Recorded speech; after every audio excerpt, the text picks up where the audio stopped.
सरकार ने। एक बड़ा विषय था, पिछली सरकार ने जाते जाते 1956 से 23 तक अगर हम देखते हैं, ऊपर में राजस्थान में 23 जिले थे, 26 जिले थे और 23 तक केवल 7 जिले बने, मतलब 33 जिले थे। और 2023 में आकर के अचानक गहलोत को पता था कि अब हमारी सरकार जाने वाली है, कोई दुनिया की ताकत नहीं जो इस सरकार को जाने से रोक सके। इस कारण भागते भागते उन्होंने राजस्थान में 17 जिले नए बनाने की घोषणा। सामान्य रूप से देश में कहीं भी जब जिले बनते हैं और राजस्थान में पहले जब भी जिले बने, उन जिलों को लेकर के कोई समिति बनी। समिति ने अपनी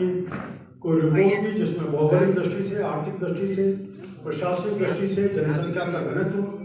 इन सब तत्वों को ध्यान में रखते हुए उस समिति की रिपोर्ट के ऊपर उस समय की जब जो सरकार थी उसने सरकारों के जिलों के संबंध में निर्णय किया। लेकिन दुर्भाग्य से अशोक गहलोत जी ने स्वयं ने उस समय के रिटायर्ड IAS ऑफिसर राम लगाया जी के नेतृत्व में एक समिति का गठन किया और समिति की रिपोर्ट आने से पहले, उसकी रिपोर्ट तो आज तक नहीं, उसकी रिपोर्ट आने से पहले स्वयं ने राजनीतिक आधार पर सरकार के 6 महीने पहले नए 17 जिलों की घोषणा की, जिसमें से भी 3 जिले तो केवल जिस दिन राजस्थान में आचार संहिता चुनाव की लगी उससे एक दिन पहले 3 जिलों की घोषणा की और मिलाकर के 3 और संभागों की घोषणा। हमने उस समय भी कहा था कि केवल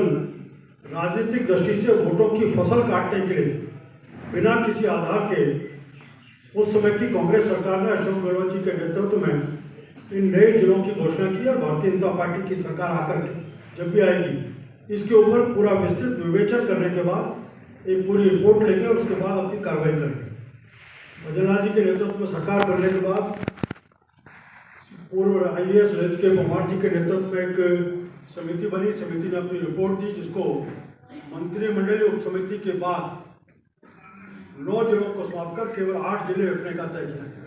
अब आश्चर्यजनक है कि खुद गहलोत जी एक निर्णय करें कि दूदू एक जिला होगा। अपन सब जानते हैं कि जिस समय दूदू की घोषणा की गई, शायद जून का महीना होगा, बजट के सेशन में उन्होंने दूदू में नगर पालिका घोषित की थी। 3 महीने पहले जिस जगह को नगर पालिका घोषित किया जाता है, 3 महीने बाद उसी को जिला बनाने की घोषणा करके, केवल मैंने एक उदाहरण दिया, इस प्रकार के कई जगह के बिना किसी आधार के उन्होंने अपनी केवल राजनीतिक वोटों के लिए उन जिलों की घोषणा की थी।